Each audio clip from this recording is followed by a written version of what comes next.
देश ने अभी अभी करगिल विजय दिवस मनाया, लेकिन देश पूरी तरह जानता है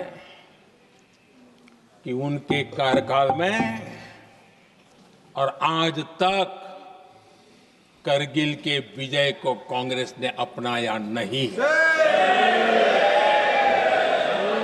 न करगिल विजय दिवस मनाया है, न करगिल विजय का गौरव किया। इतिहास साक्षी है, देखिए। जब डोकलाम में सैन्य हमारा शौर्य दिखा रहा था, तब कांग्रेस के नेता चुपके चुपके किससे ब्रीफिंग लेते थे, वो सारी दुनिया अब जान गई।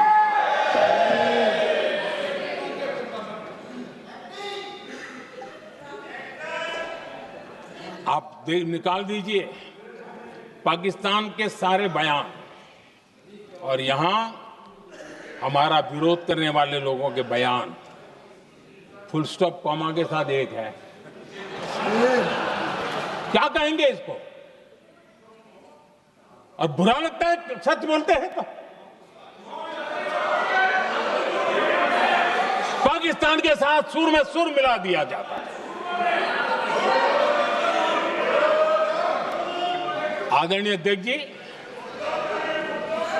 देश हैरान है, कांग्रेस ने पाकिस्तान को क्लीन चिट दे दी है।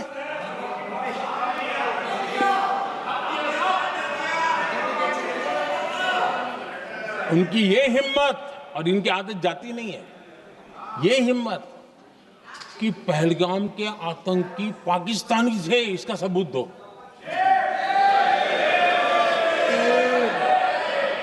क्या कह रहे हो तुम लोग? तो कौन सा तरीका है? और यही मांग पाकिस्तान कर रहा है जो कांग्रेस कर रही है। और आदरणीय अध्यक्ष जी, आज जब सबूतों की कोई कमी नहीं है, सब कुछ आंखों के सामने दिखता है, तब ये हालत है। अगर ये सबूत ना होते तो क्या करते ये लोग, आप बताइए। आदरणीय अध्यक्ष जी,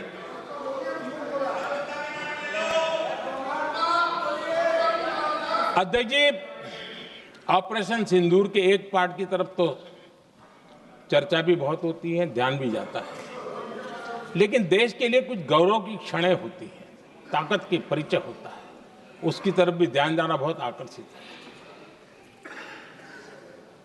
हमारे एयर डिफेंस सिस्टम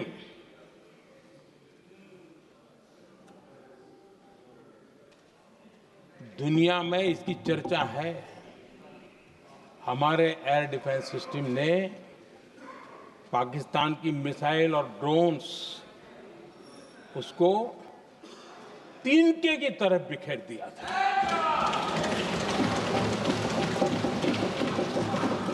आदरणीय अध्यक्ष जी, मैं एक आंकड़ा आज बताना चाहता हूं, पूरा देश गर्व से भर जाएगा। कुछ लोगों का क्या होगा मैं नहीं जानता, पूरा देश गर्व से भर जाएगा। 9 मई को पाकिस्तान ने करीब 1000 मिसाइलों और आर्म ड्रोन्स के भारत पर बहुत बड़ा हमला करने की कोशिश की। 1000 ये मिसाइलें भारत के किसी भी हिस्से पर गिरती तो वहां भयंकर तबाही मचती, लेकिन 1000 मिसाइल्स और ड्रोन्स को भारत ने आसमान में ही चूर चूर कर दिया।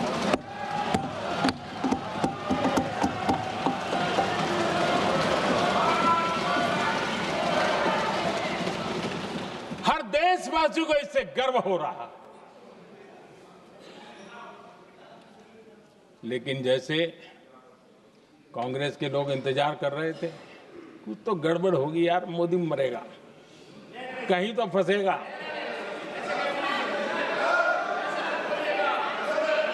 पाकिस्तान ने आदमपुर एयरबेस पर हमले का झूठ फैलाया। उस झूठ को बेचने की भरपूर कोशिश की, पूरी ताकत लगा दी। मैं अगले ही दिन आदमपुर पहुंचा और खुद जाकर के उनके झूठ को मैंने बेनकाब कर दिया। तब जाकर के उनको अकल ठिकाने लगी कि अब ये झूठ चलने वाला नहीं है। आदरणीय अध्यक्ष जी, जो हमारे छोटे दलों के साथी हैं, जो राजनीति में नए हैं, उनको कभी शासन में रहने का अवसर नहीं मिला, उनसे कुछ बातें निकलती मैं समझ सकता हूं। लेकिन कांग्रेस पार्टी ने इस देश में लंबे समय तक राज किया है, उसको शासन की व्यवस्थाओं का पूरा पता है, उन चीजों से वो निकले हुए लोग हैं, उनके लिए शासन व्यवस्था क्या होती इसकी समझ पूरी है, अनुभव है उनके पास। उसके बाद भी विदेश मंत्रालय तुरंत जवाब दे, उसको स्वीकारना नहीं।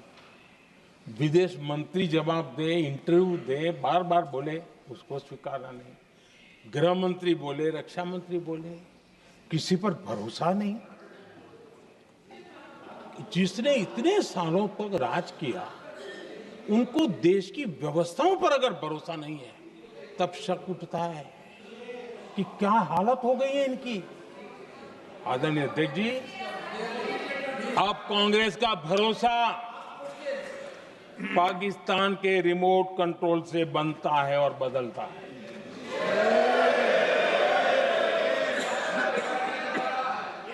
आदरणीय अध्यक्ष जी, एक बिल्कुल कांग्रेस के नए सदस्य, यानी उनको तो क्षमा करनी चाहिए, नए सदस्य को क्या कहेंगे, लेकिन कांग्रेस के आका जो उनको लिख करके देते हैं और उनसे बुलवाते हैं, खुद में हिम्मत नहीं है, उनसे बुलवाते हैं कि ऑपरेशन सिंदूर ये तो तमाशा था, ये आतंकवादियों ने जिन 26 लोगों को मौत के घाट उतारा था ना, उस भयंकर क्रूर घटना पर ये तेजाब छिड़कने वाला पाप है। तमाशा कहते हो? आपकी असहमति हो सकती है, और ये कांग्रेस के नेता बुलवाते हैं।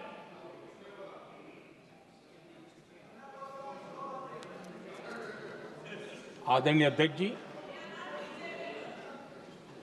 पहलगाम के हमलावरों को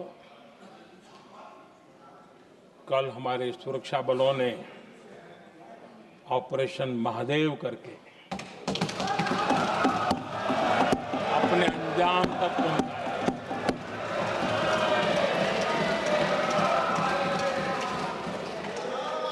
लेकिन मैं हैरान हूं, यहां ठहाके लगा के पूछा गया कि आखिर ये कल ही क्यों हुआ।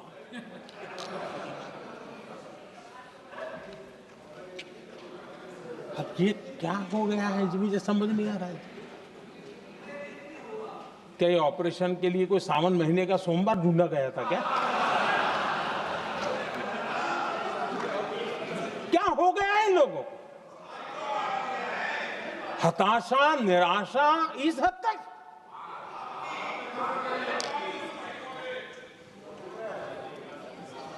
और देखिए मजा, पिछले कई सप्ताह से हाँ ऑपरेशन सिंदूर वगैरह तो ठीक है, पहलगाम के आतंकियों का क्या हुआ, पहलगाम के आतंकियों का अब हुआ तो कल क्यों हुआ?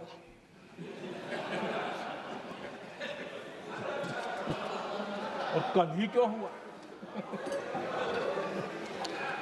क्या हाल है अध्यक्ष जी का। आदरणीय अध्यक्ष जी,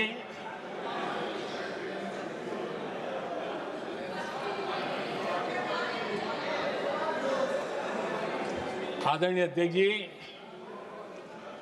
शास्त्रों में कहा गया है हमारे शास्त्रों में कहा गया है, शस्त्रेण रक्षिते राष्ट्रे, शस्त्रेण रक्षिते राष्ट्रे शास्त्र चर्चा प्रवर्तते। अर्थात जब राष्ट्र शस्त्र से सुरक्षित होते हैं तभी वहां शास्त्र की, ज्ञान की चर्चाएं जन्म ले पाती है।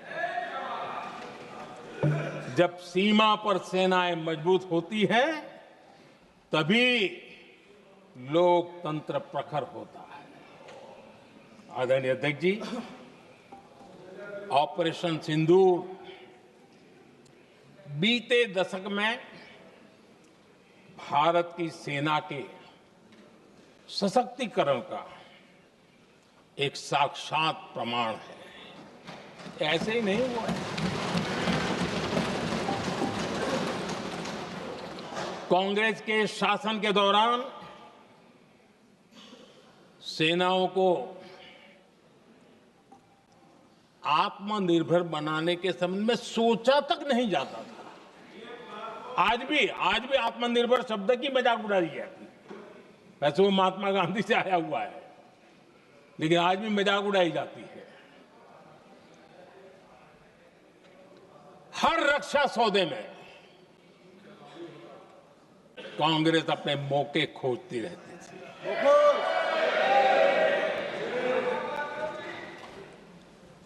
छोटे छोटे हथियारों को लिए विदेशों पर निर्भरता, ये इनका कार्यकाल रहा है। Bullet proof jacket, night vision camera तक नहीं होते थे, और लंबा लिस्ट है। जीप से शुरू होता है, बफो, हेलीकॉप्टर, हर चीज के साथ घोटाला जुड़ा हुआ है। आदरणीय अध्यक्ष जी, हमारी सेनाओं को आधुनिक हथियारों के लिए दशकों तक इंतजार करना पड़ा।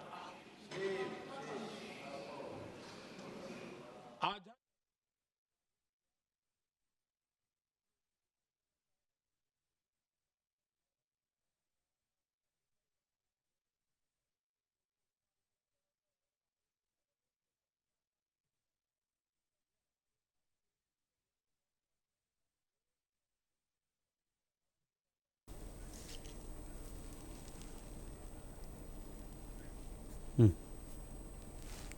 రామారావు గారు నమస్తే అండి. నమస్తే అండి. సార్ నా వాయిస్ క్లియర్గా ఉందా మీకు? క్లియర్గానే ఉందండి. Okay sir. సురేందర్ నాయుడు గారు నమస్తే అండి. సార్ నమస్తే. సార్ నా వాయిస్ క్లియర్గా ఉందా? బాగుంది సార్, బాగుంది. నరసింహరావు గారు నమస్తే. నమస్తే సార్. సార్ నా వాయిస్ క్లియర్గా ఉందా? బ్రహ్మాండంగా ఉంది సార్. Okay sir.